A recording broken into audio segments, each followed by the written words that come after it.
Vamos dar continuidade então à parte 2 dessa parte de cálculos, né? Já trabalhamos um pouquinho agora o comportamento dos ânions, que são originados destes ácidos fracos, e vamos tentar calcular o pH que vai ser gerado então destes ânions, né, destes ácidos fracos, tá? E relacionando, obviamente, né, com a constante de dissociação do ácido e da base.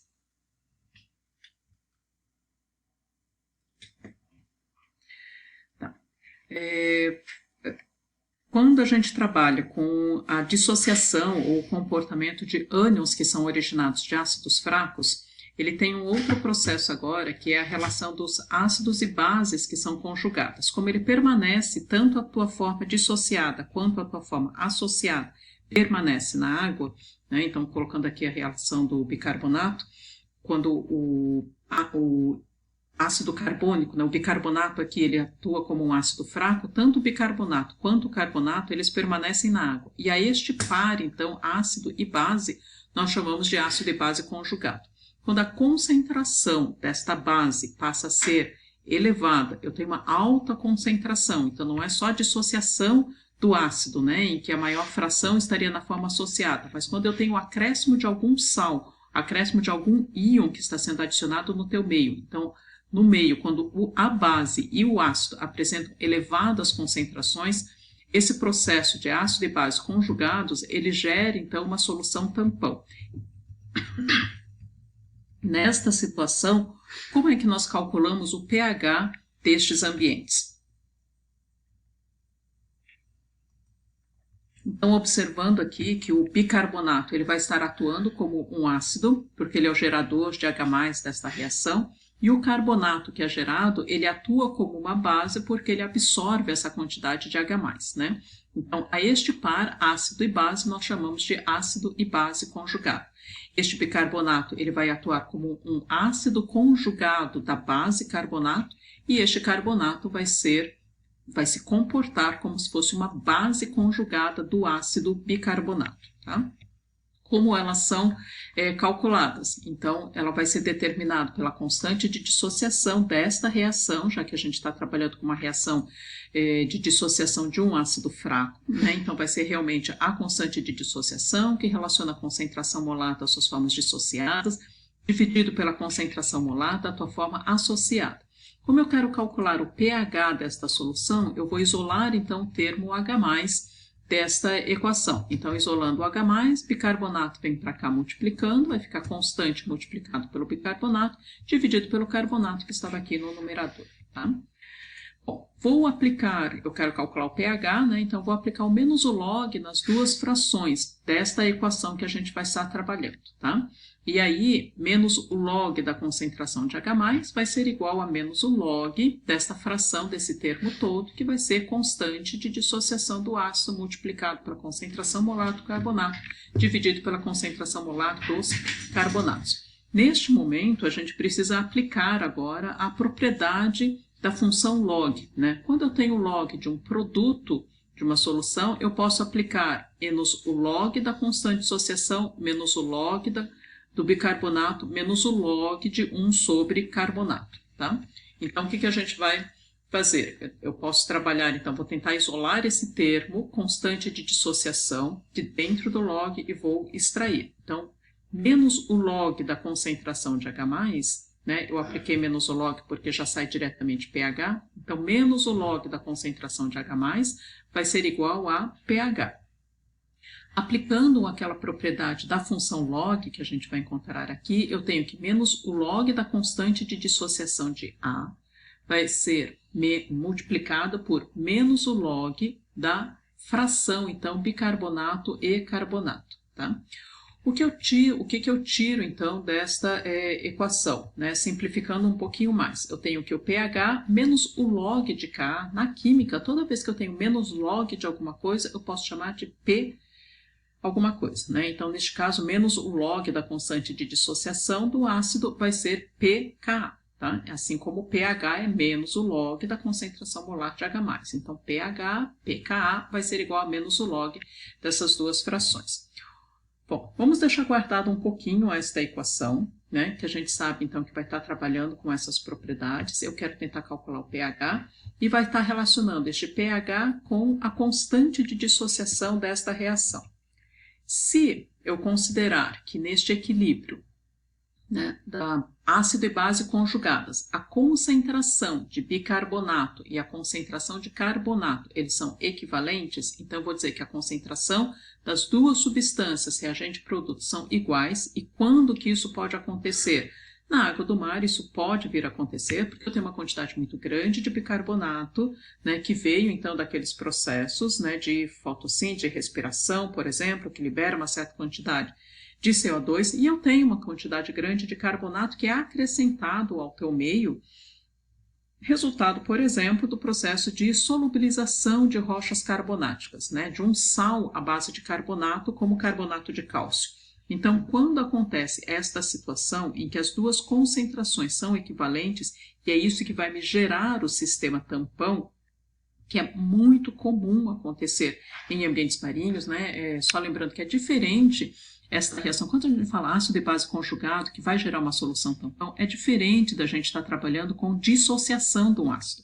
A dissociação do ácido, ela vai mostrar que a maior parte, mais de 99% delas estão na forma associada e uma fração bem pequenininha ela está nessa forma dissociada.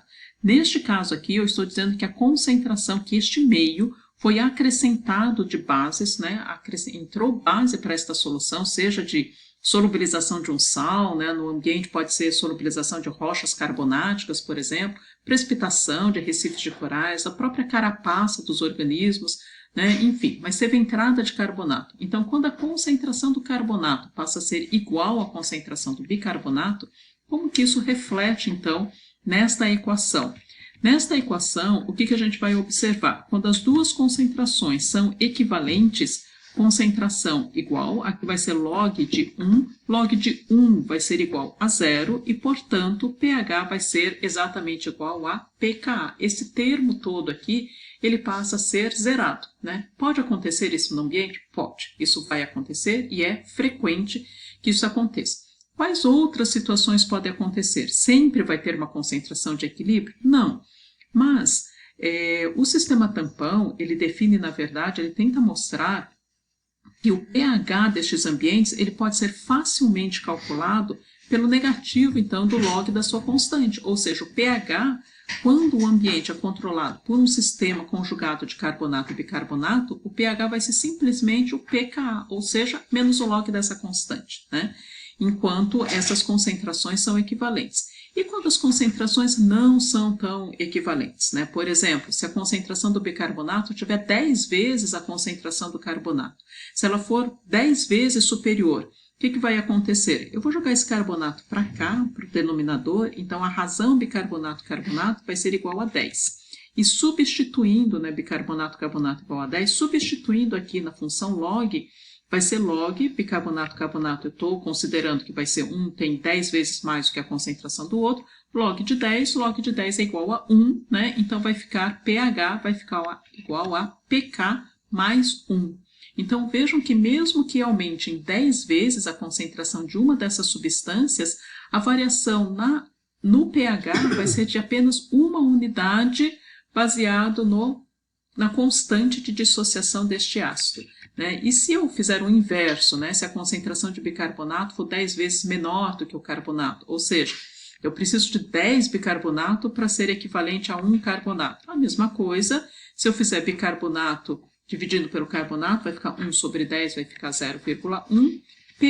Log de 0,1 a gente já viu é 10 elevado a menos 1, né? Então log de 10 a menos 1 vem para cá, vai ficar igual a menos 1. E aí o pH vai ficar igual ao pK menos 1. O que a gente tira de conclusão dessa etapa? Que mesmo que as concentrações das suas formas dissociadas, bicarbonato e carbonato, tenham uma pequena uma variação, né? Não tão pequena, mesmo que elas variem muito, a variação dela, a influência dela no pH passa a ser muito pequena. Então, aqui eu tenho pK mais ou menos 1, né? Eu tenho o pH vai ser igual ao pK, menos o log dessa constante, mais 1 se tiver 10 vezes mais a sua concentração, uma substância em relação à outra, ou 10 vezes menos. Ou vejo, né, se eu tenho uma variação de 100 vezes estes valores, a variação na unidade pH vai ser apenas de 2 unidades, o que acaba sendo muito pequeno. Eu posso considerar, então, que o pH de um ambiente ele vai ser praticamente sendo controlado, né, pela constante de dissociação deste ácido. Tá? Bom, vamos então tentar calcular o pH destes ambientes, né? Considerando que na água do mar ela está atuando, né, o bicarbonato e carbonato, ela atua como solução tampão, vai ser controlado pelo sistema carbonato e eu vou utilizar esta equação para calcular então o pH da água do mar. Qual é o pH da água do mar? Para isso, para tentar aplicar esta equação, eu vou trazer então a constante de dissociação deste ácido, né, que a gente já viu que ele é tabelado, foi determinado experimentalmente, e o valor dele vai ser 10 elevado a menos 10,33. Né? Neste caso, o pH aplicando esta equação vai ser menos o log do Ka, menos o log de 10 elevado a 10,33, mais ou menos 1. pH menos o log de 10,10, eu retiro esse expoente, passo para cá e mudo o sinal, vai ficar, pH vai ser igual a 10,33 mais ou menos 1. Será que o pH da água do mar, será que o pH da água do mar ela apresenta este valor? pH da água do mar ela oscila em torno de 10,33 mais ou menos 1? Não. Por que acontece esta variação e por que a aplicação simplesmente desta equação acaba não tendo validade para a água do mar? Se na água do mar o sistema carbonato é o principal processo que envolve a água do mar, é o processo que controla o sistema tampão e é esta solução tampão que está controlando então o pH destes ambientes. Por que ao aplicar esta equação eu não consigo chegar no pH da água do mar? O pH da água do mar é em torno de 8,2, 8,3, né, em função do sistema tampão. Então, o que acontece nesta água que não consigo calcular em função dessas variações? Aqui ela demonstra que o pH varia de 10,3 mais 1, varia de 11,33 até 9,33. Mesmo que seja os extremos superior ou inferior, mesmo que as concentrações de carbonato e bicarbonato sofram essa oscilação em torno de 10 vezes um em relação ao outro, a gente está bem longe, né, do valor do pH do teu ambiente. Por que isso acontece? Porque no ambiente marinho, nós estamos trabalhando com um ácido chamado ácido poliprótico, que é o sistema carbonato.